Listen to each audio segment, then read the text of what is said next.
Santa Barbara District Attorney Tom Sneddon has spent well over a decade investigating alleged molestation charges against Michael Jackson. On Monday, his latest attempt to prosecute the pop star ended with a resounding rejection of the charges as the jury found Jackson not guilty on all 10 charges against him. This morning, District Attorney Sneddon is joined by his deputy DA, Ron Zonen. Gentlemen, good morning. Good morning. Good morning. Mr. Sneddon, let me begin with you. You've had a day to reflect on this verdict. Any regrets? No. How confident were you when you heard that the verdict was in? All along, we've heard people say that this jury was just so hard to read. Tom?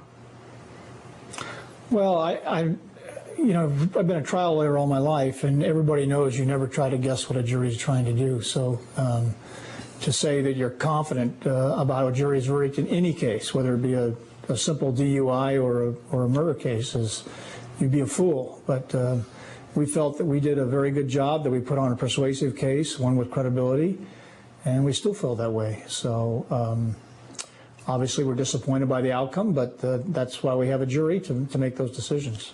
But Mr. in terms Zonen, of us, I wouldn't do anything different. Yeah. Mr. Zonen, how about you? We saw you try a lot of this case, examining witnesses, cross-examining witnesses. Any regrets on your part? No, not at all. And I've been asked that question, knowing what we know today, would we go ahead and file this case? And the answer is absolutely yes. I mean, we had a young child who we sat and talked to. We spent many hours with this young man, and we found him to be entirely credible. It passed had the ring of truth to it, and it was entirely consistent with what two other boys had told us 10 years earlier. We had absolutely no reason to disbelieve him then. We have no reason to disbelieve him today. We certainly would have filed this case, even knowing what we know today. Mr. Sneddon, I understand you spoke with the young accuser in this case after the verdict came down. How is he doing? I did. Well, I think he's a little down right now. It's very difficult for a young man to understand why people wouldn't believe him.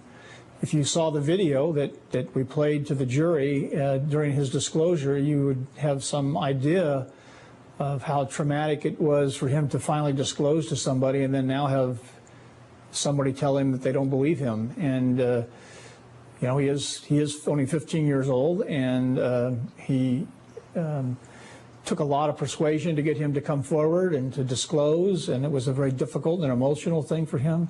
And I think it's very difficult for him to understand now why people don't believe him.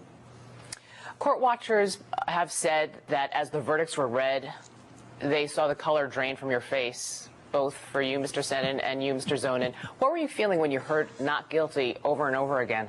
Tom? Well, first of all, I don't know how they could do that since my back was to them.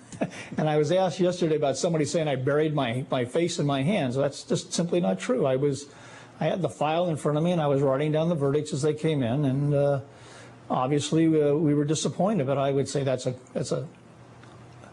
little hyperbole. Yeah. Yeah. When the jurors spoke out after this verdict came down, many of them said they just did not like the demeanor of the accuser's mother. Mr. Sneddon, what did you think when you heard jurors saying that? I wasn't surprised.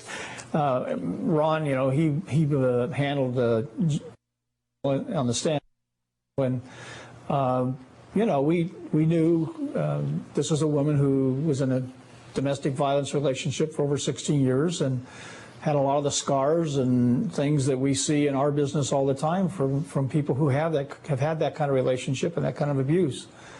And we knew that from the get-go. But, you know, I think from our standpoint is that we would have thought that the jury would be more discerning with regard to whatever things that she said on the stand. The reality is there was only two people in the room when the molestation occurred. And it was and Michael Jackson. And we had a very deep, firm belief in the credibility of and still do.